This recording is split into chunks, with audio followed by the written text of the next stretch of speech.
ऐसे सवाल हम लोग का है cos 1 degree into cos 2 degree into cos 3 degree dash dash मतलब स्वयं cos 90 डिग्री, इन सबका मान हमको ज्ञात करना है। अगर बेसिक से इस सवाल को बनाए तो शायद कॉपी भर जाएगा, लेकिन सवाल का आंसर निकालने में इतनी समस्याएं हमारे पास आएगी जितना कि आप सोच नहीं सकते हैं। तो ये सवाल जो होते हैं ये लॉजिकल सवाल होते हैं, मतलब इसमें कुछ ऐसे हिंट्स दिए होते हैं जिसको पकड़ना होता है और उसी के आधार पर आंसर को जज करना होता है। हिंट्स क्या है इसमें, यहाँ पे हम लोग का है cos 1 degree, cos 2 degree, cos 3 degree at स्वयं cos 90 डिग्री, है कि नहीं।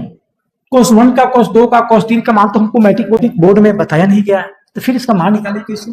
तो आप जरा सोचिए कि ठीक है यहां तक तो समझ में आता है कि इसका मान हमको मालूम नहीं है, लेकिन आपको इसका मान तो मालूम है ना। cos 90 का मान होता है 0।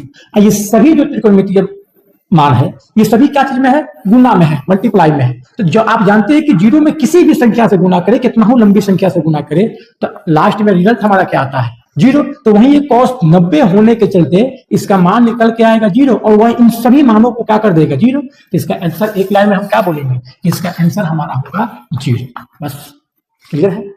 इसी पे एक सवाल हम आपको दे रहे हैं, cos 1 degree, cos 2 degree, cos 3 degree at स्वयं cos 180 डिग्री 180 डिग्री, इसका मान आपको बताना है। तो बात करें सेम इसी प्रोसेस पे ये भी सवाल है, सेम कंसेप्ट लगेगा इसमें भी, cos 1 degree, cos 2 degree, cos 3 degree at स्वयं cos 180 डिग्री।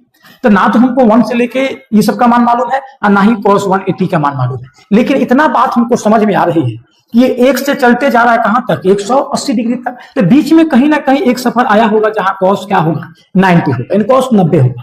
अब cos 90 का मान हम जानते हैं कि cos 90 का मान क्या होता है 0। अब इधर गुना में क्या है, उधर गुना में क्या, उससे कोई मतलब नहीं। अगर गुना में क्या आ गया है 0 तो सभी के मान को क्या कर देगा 0, और इसका भी आंसर हमारा क्या होगा 0। उम्मीद है समझ में जरूर आया होगा।